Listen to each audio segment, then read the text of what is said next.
Dave McCann joining us now. Returning to the program is a columnist for the Tulsa World College Football Insider, Guerin Emig. Guerin, welcome back to the show. Happy belated Independence Day. Thank you, and same to you. Hope everyone took good care and enjoyed themselves. I hope the weather's more tolerable where you are than it is here in Tulsa. Yeah, thankfully low humidity in the Rocky Mountain area. We don't take that for granted. And certainly with fireworks going off all weekend, the proverbial fireworks in the college football realignment world were resounding, and we're just trying to wrap our heads around what all of this means specifically for the Big 12 and for a team like BYU who's set to join the Big 12 next year. Just walk us through your initial reaction to the shockwave put out in the world by USC and UCLA joining the Big 10. Well, it wasn't the freak out of a year ago because that directly involved Oklahoma and the Big 12 with the Sooners in Texas. You know, that grenade going off with them and the SEC.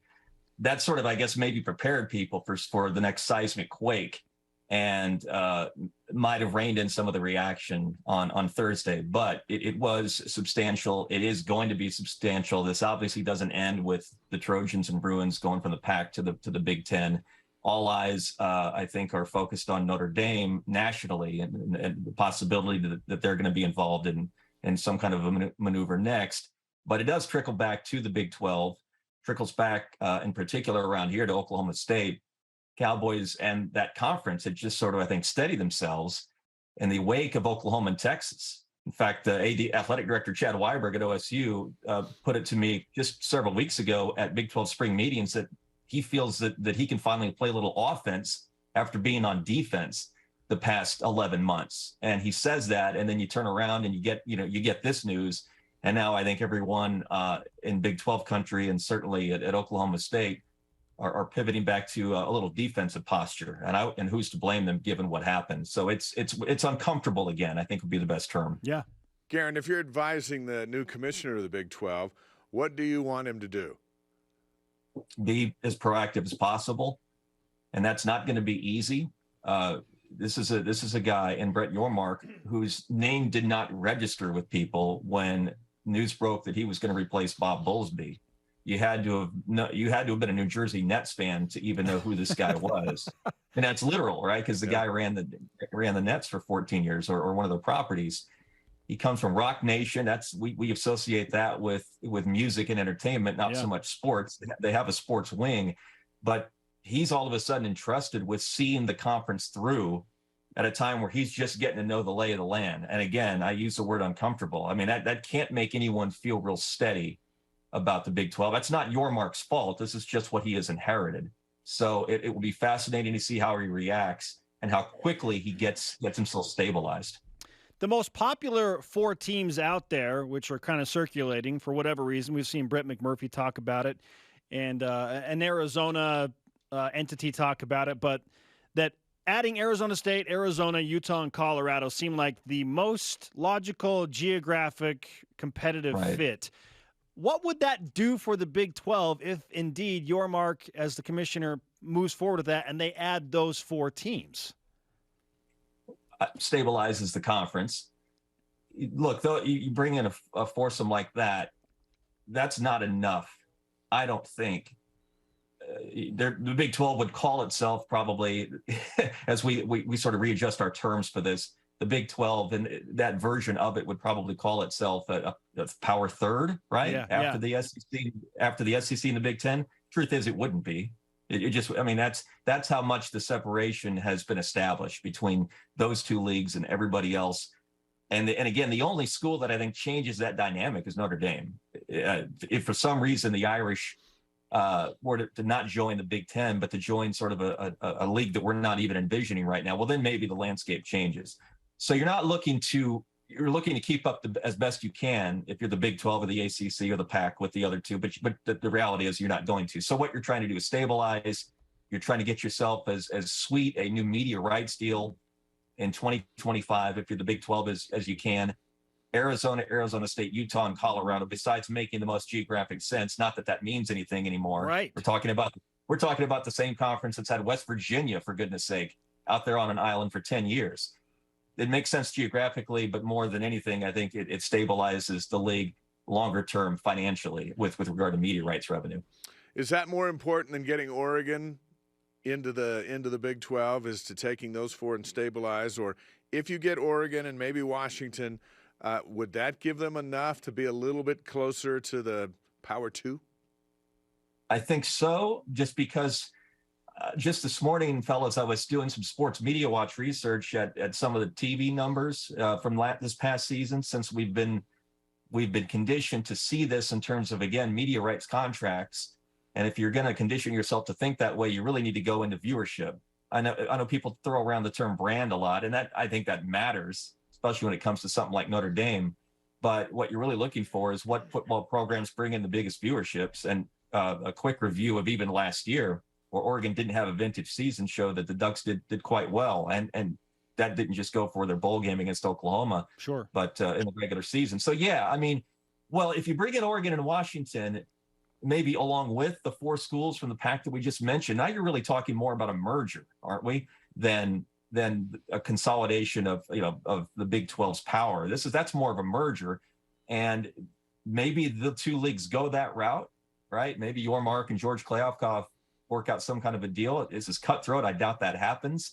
But if you're talking merger and not so much consolidation, then I think it sets you up longer term for more revenue opportunities. Whether that happens, I don't know. I really have no idea. Now, what some Big 12 fans are worried about, specifically BYU fans, are that maybe the Big 12 gets poached from, and the Big 10 or the SEC come after a team like Oklahoma State or Baylor. What do you feel like is going to happen? And should there be concern that the Big 12 is going to be poached from, or do you feel like they're kind of good where they are? I don't blame people for being concerned, because this is a backstabbing. This has become a backstabbing business, and that's no more personified than what happened Thursday. We were led to believe that there was some kind of alliance, right, between these three non-Power 2 conferences. Well, right. It was short-lived. Yeah, well, I mean, it really, you laugh. It's a joke. So that's right. So if you're Brett Yormark, if you're George Kliavkoff, if you're Jim Phillips, you're all three concerned about who's doing what behind my back, who's doing what without my knowledge. And so the other thing is, if again, to boil this down to individual schools, I mean, if you're Chad Weiberg and Casey Schrum, the athletic director and president at Oklahoma State, and this has just happened, and the trickle and the rumble is coming your way from what happened, you better review all options. And if your option is better served by you seeking a new home outside of the Big 12 and the PAC, or some kind of a merger or consolidation, i.e. SEC, you take advantage of the opportunity. Do I have any idea that the SEC would be more interested in Oklahoma State now than it was last Thursday before USC and UCLA happened? I have no idea. But if I'm Oklahoma State, I'm working the phone lines to try to figure that out right now. Sure. Guerin Emig with the Tulsa World, columnist there. We're now in the mode of everything needs to happen lightning fast. So if teams aren't announced by the end of today or the end of the week, people will be thinking that my guy's not doing anything, or we're just going to be left to the curb. What kind of speed do you see happening, even through today, where there's report of conversations going on between schools and the Big 12? What's the timeline? Yeah, that's kind of a relative question. It's a good question, but it's relative because we're conditioned for there to be a quick counterstrike, at least around the Big 12. After Texas and Oklahoma left for the SEC late last summer, it didn't take Bob Bowlesby very long to pivot and raid the American for their three biggest brands, Cincinnati, Houston, and UCF, as well as the addition of Brigham Young. And so but I don't know if that was sort of I've got to do something in the aftermath of losing 50% of my media rights value, which is what the percentage was thought to be at the time.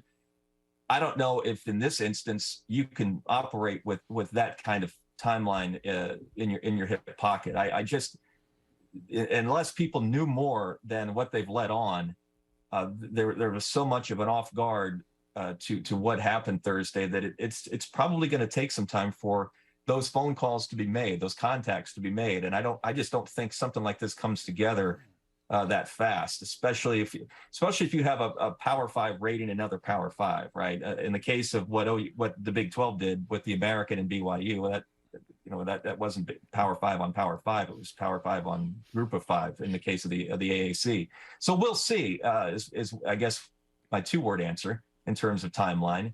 I think everyone would feel better because of the discomfort and the distrust right now if this thing moved quickly. But there's a lot of mechanisms in place that have to oil themselves out for that to occur. Guerin, great stuff. And really, again, it all comes down to just trying to get within that huge financial gap that we learned with the Big Ten and SEC teams are going to be expecting over $100 million per school and their new TV rights.